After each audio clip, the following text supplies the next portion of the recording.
I know a lot of us are feeling the same way about this news article that just came out, that any woman in the state of New York can kill their child at any point during their pregnancy. When you're 9 months pregnant, that baby feels comfort and warmth, and they know your voice. And for them to be celebrating that they can kill their children that far along in their pregnancy, that is unnatural affection. In 2 Timothy 3, 1 through 5, it tells us that this generation is going to be a perilous generation. These people are going to be unthankful, unholy, without natural affection. And to kill your baby in your womb, that you've had in your womb for the last 9 months, that is unnatural affection. That's not natural. And I just want to give some Bible verses that I know is basically our hearts at this moment. Here's one more article about this from the Washington Examiner. Disgusting. I agree. New York not only legalized late-term abortions, but also celebrated like it won the Super Bowl. The law, which is likely the most expansive abortion law in the country, also allows late-term abortion until the baby's due date if it meets certain requirements. Not only is this kind of legal protection of late-term abortion an affront of the humanity of the unborn and the dignity of society, but New York celebrated it publicly as if it had just won the Super Bowl. When the bill passed, videos show the assembly chamber erupting into cheers, with politicians and audience members applauding the bill as if it were a victorious symbol of strength.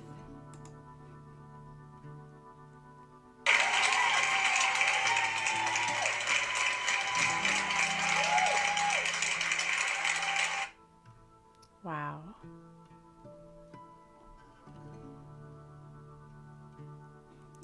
That night, One World Trade Center lit up in the color pink to honor the passage of the bill. Imagine a beacon of capitalism shining not to showcase freedom and prosperity, but the liberty marking the path toward infanticide. This is tragic. So the first thing we want to look at is the verses telling us that these times will be perilous. And that is indeed what we are seeing. This know also that in the last days perilous times shall come. For men shall be lovers of their own selves, covetous, boasters, proud, blasphemers, disobedient to parents, unthankful, unholy, without natural affection, truce breakers, false accusers, incontinent, fierce, despisers of those that are good, traitors, heady, high-minded, lovers of pleasure more than lovers of God, having a form of godliness, but denying the power thereof. From such turn away. This is unnatural affection.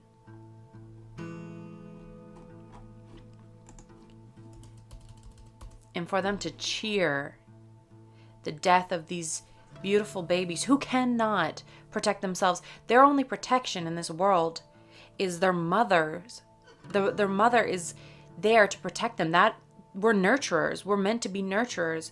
So this has got a lot of people worked up, and it is depressing. And we're just calling out, Lord, come. Come now. Please come. Don't let any of these babies die full term. Just come now. Right now. Save that baby from that womb, from that mother who wants to kill their child. Our blessed hope is our only hope, as Pastor JD often says.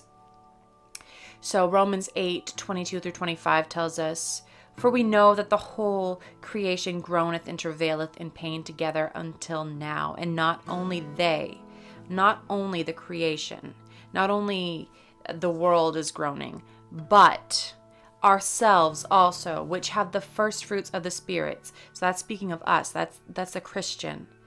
So we also are in this groaning state, which have the first fruit of the Spirit, even we ourselves groan within ourselves, waiting for the adoption, to wit, the redemption of our body.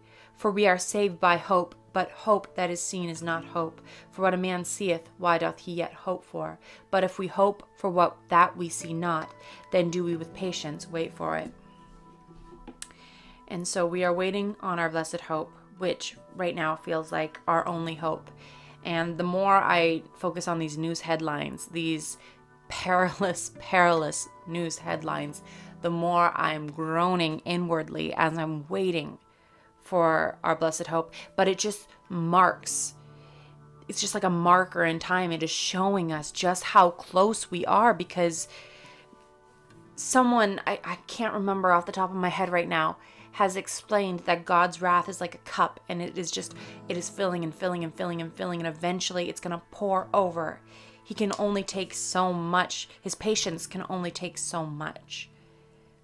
And I don't know, is this going to make it spill over? I mean, this is pure evil. This is like back in the day when those pagans used to sacrifice their children to their so-called gods. This is horrible. And for people to be cheering for this, we are living in perilous times. We are groaning inwardly. And we have a blessed hope. And we are waiting on that blessed hope, because the only thing that's going to turn this world around is Jesus intervening. When Jesus intervenes, this world is going to be a much different place.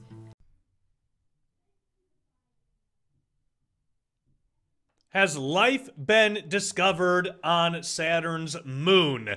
And what are the qualifications for discovering life on another planet or another celestial body that's not Earth? That's what we're going to be talking about today. Fox News has actually reported on this. NASA's Cassini spacecraft was able to capture a reflective feature near the North Pole of Saturn's largest moon. The image was taken in June of 2016 and was published in a study in the scientific journal Geophysical Research Letters on Wednesday. Now, I don't want to make this like a political thing, but I do think that it's odd. Isn't this odd? New York just now passed a bill in which abortions are allowed until birth. Isn't it odd that fresh rainwater on some moon of some planet in our solar system that we have never visited? Personally, we've never been there. A human being has never been there. That's sign of life. But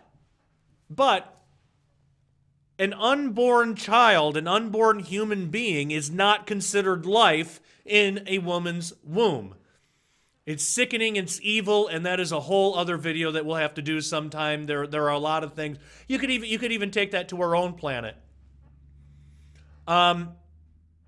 There are certain species of turtle or hawk that if you stomp their eggs, you'll go to jail and you'll be fined. It's considered wrong and evil and morally wrong, and you'll go to jail over it. Yet, the same thing with a human being, a human life, that is not considered as worthy as the potential life, quote unquote, the potential life inside of a turtle egg.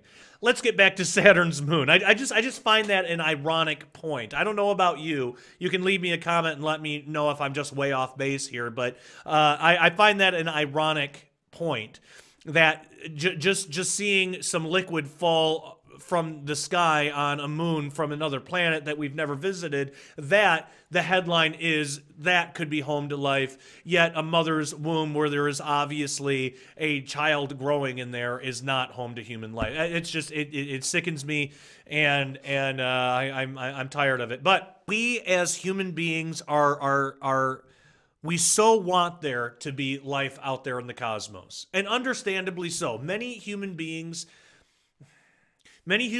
are not Christian, and to them, if there's life out there, that's their hope. That's not my hope. Jesus Christ is my hope. To me, there might be life out there. I don't know if there is or there isn't. I've heard good arguments on both sides of that issue, both from secularists and Christians. And I wrote a whole book about it with Derek Gilbert, one of the smartest people that I know. called The Day the Earth Stands Still. So look, there are different ways to look at that issue, and it's fine as a point of interest. But if that is where you're putting your hope, that's a problem. So I get annoyed when human beings, they deny God so much that they are willing to look at a dust storm on another planet and say that that is evidence of human life, but they cannot accept the fact that an unborn child living in the womb, growing in the womb, is human life. They can't accept that. They'll accept a dust storm is some type of life, alien life, human life, who knows, but in the womb, it's just flat out not human life. That to me is so stupid and ignorant. And on top of that, it's evil because while they're making their mistake, millions upon millions upon millions of human beings are dying over it. And God is incredibly patient for putting up with this. I'll tell you what, if you're watching and you're annoyed by it, then you tell me, why is it that a dust storm is evidence of life on another planet, but an actual heartbeat and a different DNA sequence, that's not evidence of human life. This is not part of what's called the woman's body. When a woman is pregnant, do you say that she has 4 legs and 4 arms and 2 heads? No. Because intrinsically, that that is a different body. We're not talking about women's rights. We're not talking about reproductive health. We're not talking about the right for a woman to choose what happens to her body. It's the baby inside of her is not her body by all scientific definitions. To say anything else but that is to deny science. It's to deny modern science and how far we've come as just the human species in terms of understanding and scientific knowledge. And again, it's sick, it's evil, it is... well, I got off on a tangent on that. It sickens me to no end. It is just infinitely against our Constitution and against the Bible. And what I find extremely disgusting is that the people that promote this, many of them say that they're Christian, and how could they be? How could they be? I'm not saying that they're not saved. I'm not saying that there wasn't a time in their lives where they gave their lives to Jesus and maybe we'll find them in heaven someday. I'm not saying that, but they're not Christians. They're not followers of Christ. If they were, they would know for a fact that human life is sacred and you don't destroy it. You don't murder it. You don't kill it. Maybe some of them are saved, but being a Christian is very different. Following Christ, taking up your own cross and following Christ, that is different than just saying a prayer when you're 12 years old and accepting Christ in your heart and then never doing anything with it. Now, because of John 3:16 and other passages in the Bible, anybody that believes in Jesus Christ are saved, and I'm not going to judge anybody's eternity. I'm not going to do that. So if somebody says that they're a Christian, I assume it probably means maybe they had some kind of salvation experience sometime in their life. Maybe they'll be saved. Maybe we'll see them in heaven. But I can't imagine that God is going to be too happy when he sees them, when it's their time to stand before Christ and he's judging them. And I can't imagine he's going to be too happy. And look, that's something we all got to keep in mind too. I don't know if he's going to be too happy with me, and you don't know if he's going to be too happy with you. That's why we really got to keep in check what we do with our lives, and we need to walk with Christ, not against him. We need to take up our own cross, and we need to follow Christ. That is the thing. It's not about us. It's about him.